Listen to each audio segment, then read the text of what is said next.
Hello and welcome to me talking through this self-explanatory meme, which is from Horror Explorer on DeviantArt, so thanks and credit to him. I shall go through it bottom to top so that we end on a positive. So first of all, characters I've hated from the beginning and will always hate. Josh from Sabrina the Teenage Witch. Now this is the only one where I have a real issue with the actor. Very probably David Lasher is a lovely human being. I don't find him appealing on the television. I don't think his acting ability is up to the rest of the cast. And for the execs to think that Josh can supersede the role of the lovely, sweet Harvey, played by the very talented and very funny Nate Richert, is an abomination, as they discovered. And perhaps the writers felt it too, because I think they didn't really do Josh any favours. Next is a character from one episode of Extreme Ghostbusters, Mole People. Her name is Persephone Theus. I mean, what's wrong with Persephone? And in this one episode, she's a love interest for Garrett. More on him later. And I never liked her, and at first I tried to be fair and thought, well, I know him and I don't know her, and here she is taking his attention for this one episode and it's impossible to invest, but it is more than that. I think that the character is badly written. She's immediately on the defensive when we meet her. She's very rude to Eduardo, more on him later, and having had this one moment of brashness and bravado so that we can believe Garrett will fall for her, during the climax of the episode she's cowering in the car complaining about how scared she is of what's happening all the way on top of the Empire State Building, and frankly she's a waste of the talents of Sabrina the Teenage Witch is Jenna Lee Green. Next, a pair of characters from Hey Arnold, Arnold's parents. Miles and Stella Shortman, in a photograph taken in South America where they're standing looking smug and Arnold is gazing at it, feeling the hole in his heart that they left when they abandoned him as a baby. Now, that's not quite how I made it sound, and the show presents it as the most forgivable, understandable thing, that both of them, even though they were both doctors and then suddenly only she is a doctor, had to fly in their little two-person plane to San Lorenzo in order to save the lives of all these indigenous people from this obscure disease. No, they didn't. They had a young child of their own. At least one of them could have stayed behind. Take another pilot, take another doctor. And for me, the way they are presented as these kind, benevolent, selfless people really doesn't work. I think that they are selfish. I call them smug. That's how they come across to me. Swinging around the jungle, having these adventures, being obsessed with each other.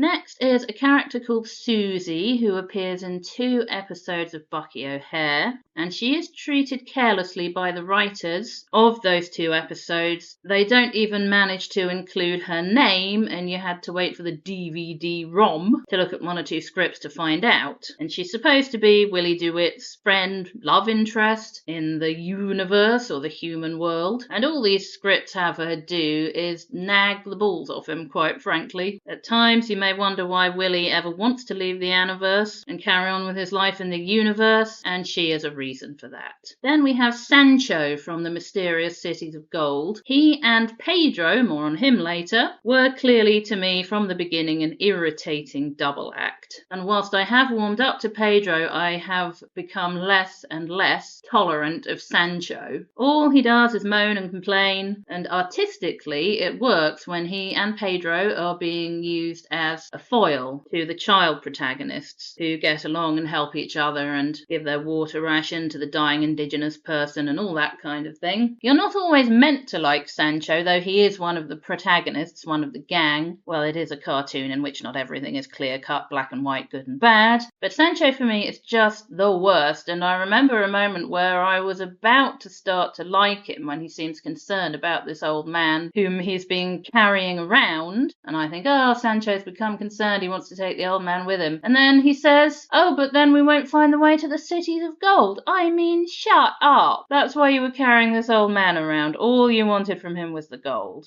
Next row up, characters I originally liked but lost my affection for over time. We have here Lord Percy Percy from Blackadder, which is a sitcom I have always enjoyed from childhood and Percy is very good for children. The humour they use him for is sort of quite obvious, and as I've got older, I've appreciated the more subtle humour and gone off Percy a bit, and though I don't like to be rude about actors unless they're David Lasher, it has come to me that Tim McInerney has less comedic talent than the rest of the cast, the likes of Rowan Atkinson, Tony Robinson, Miranda Richardson, Stephen Fry and Hugh Laurie.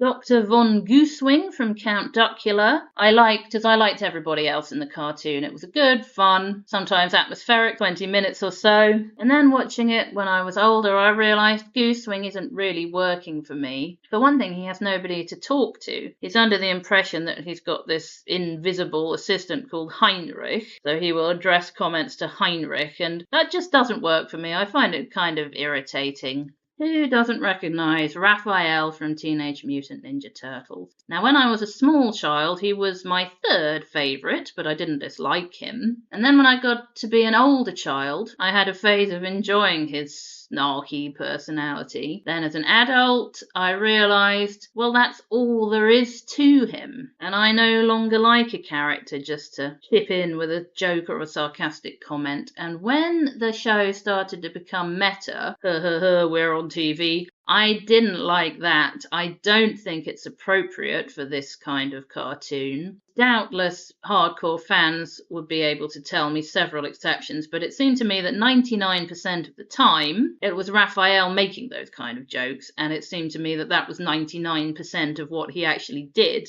Rob Paulsen is a fabulous voice actor. He did all he could with Raphael. I don't like it anymore. Next, Gary Sparrow from the sitcom Goodnight Sweetheart.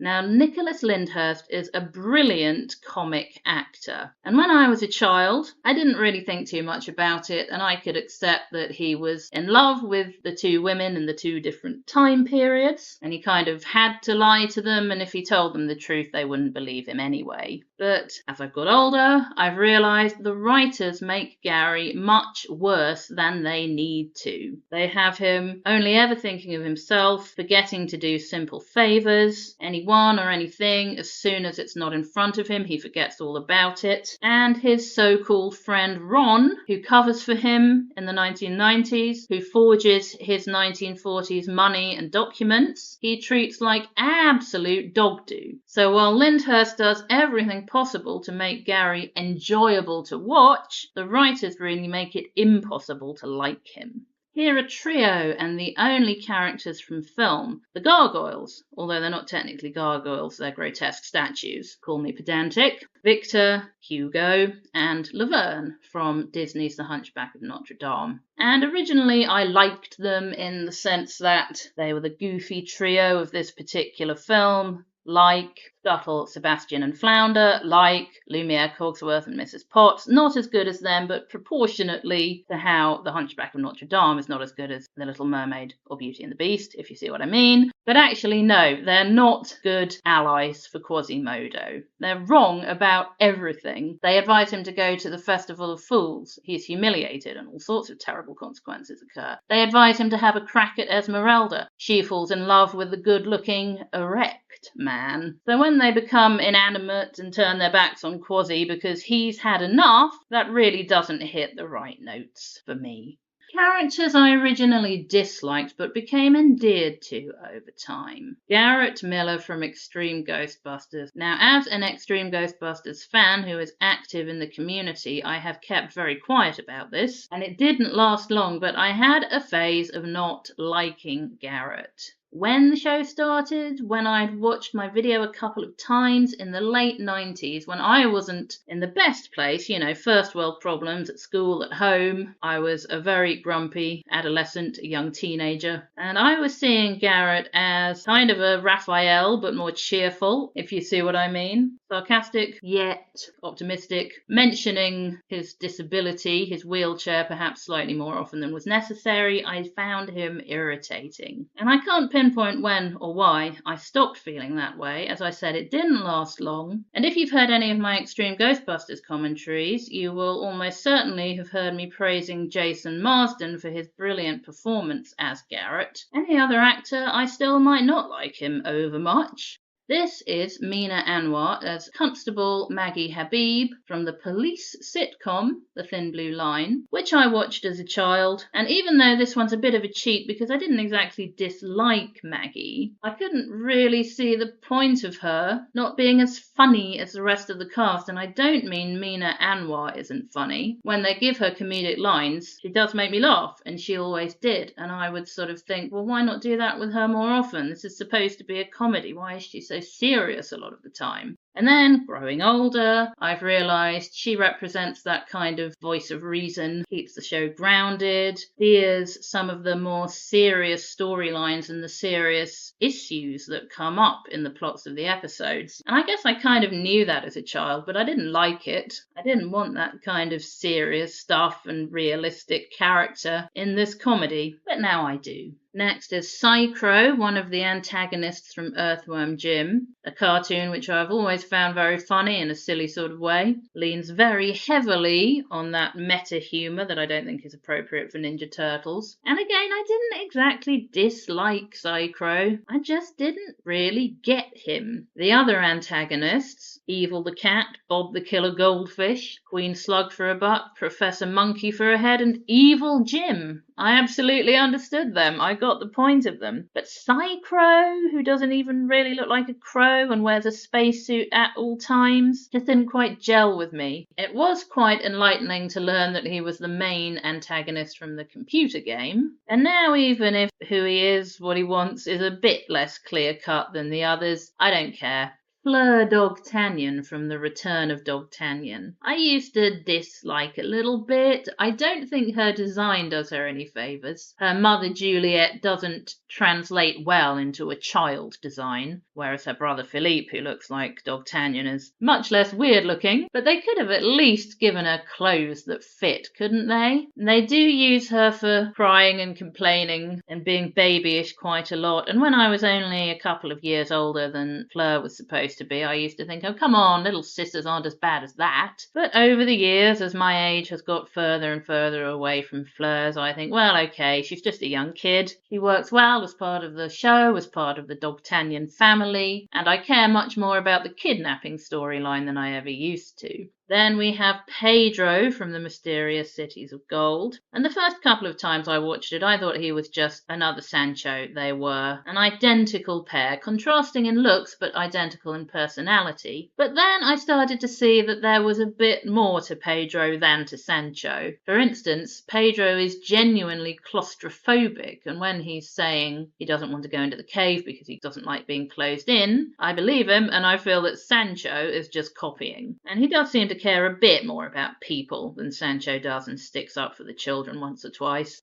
Characters I've loved from the beginning and will always love. I could have done with a dozen spaces for this. There were 3 I didn't have to think about at all, and 2 that had to fight a little bit for their places. Alvin Seville was a shoo-in, and by the way, he's only first because each row I've just put simply in the order in which the characters appeared on our screens. Alvin was my first love. I've been able to watch Alvin and the Chipmunks through recently, and there are a lot of episodes in which the writers treat Alvin very badly. If you happen to catch those ones, you probably wouldn't like him. At his best, yes, he has his flaws. He's a loose cannon. He's an absolute narcissist. He's also very loyal and loving, and if he sees a person or an animal in trouble, he is right on it. I don't know if I noticed that as a child. I noticed that he was highly engaging, full of energy, often leading the episode, always doing things, and I so admire his confidence. I envy his confidence. He has ideas and he goes for them, and he never balks at anything. Oh, I love Alvin. Next is another shoo-in, my second love, Dead-Eye Duck from Bucky O'Hare. At first I caught some episodes and then I sort of forgot what it was really all about before the repeats came along. But I did remember that I had liked the duck. I think there was a bit of a precedent with Count Duckula and Daffy Duck, whom I enjoyed. And my mum took me to buy action figures one day before the repeats came along. And I knew I wanted this duck and I couldn't remember his name. And I was very surprised, actually, to see that the figure had 4 arms. There's no particular reason why Aniverse Duck should have 4 arms. I suppose there's no particular reason why they shouldn't, except that no other animals do. But that,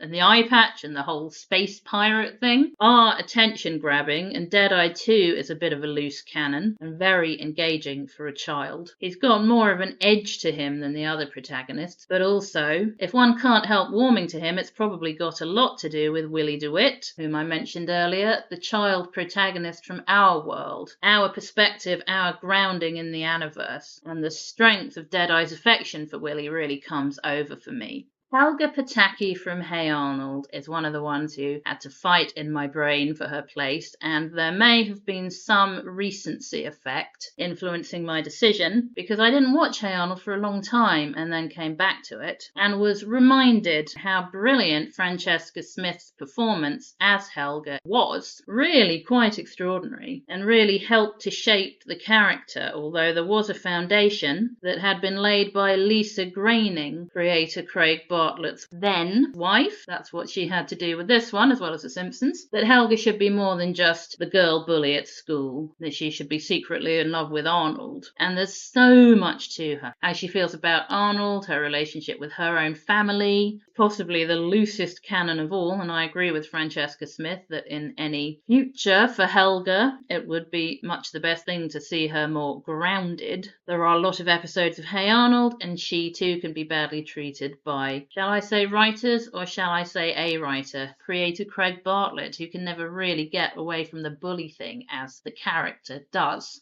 Next, my third shoo-in, Eduardo Rivera from Extreme Ghostbusters. He always had an appeal for me. Reno Romano's performance is as brilliant as everyone else's. And the more you watch, the more you realise, well, I did anyway, he is a character with hidden depths. He has a very interesting and revealing family episode. He has a volatile relationship with his love interest Kylie, which I have in other media analysed the bejesus out of. That he's insecure, that he builds walls. That, as Kylie says, he's not so bad once you scratch the surface. And I love that kind of thing. And all this as well as being a fun, engaging, very well performed character. And finally, TK from Digimon, the other one I had to think about a bit, and then I went with my gut. TK represents everything that's good in the world. I was nigh on 16 when I first saw Digimon, but I really only caught the last sort of quarter or so of the episodes, and I thought TK was really sweet. And since then, I've watched Digimon Adventure 1, I should specify, several times and got a lot out of it to do with what it represents and what it says about human beings and growing up. And TK, with his crest of hope, is innocence and purity and trusting in his friends and family and never giving up and all that wonderful stuff. And quite honestly, there are times when all of us need to look for the TK inside ourselves. And there it was, very interesting to me and mine, and perhaps some segments were interesting to other people. And thank you if you listened to any or all of it. Yes, thank you and goodbye.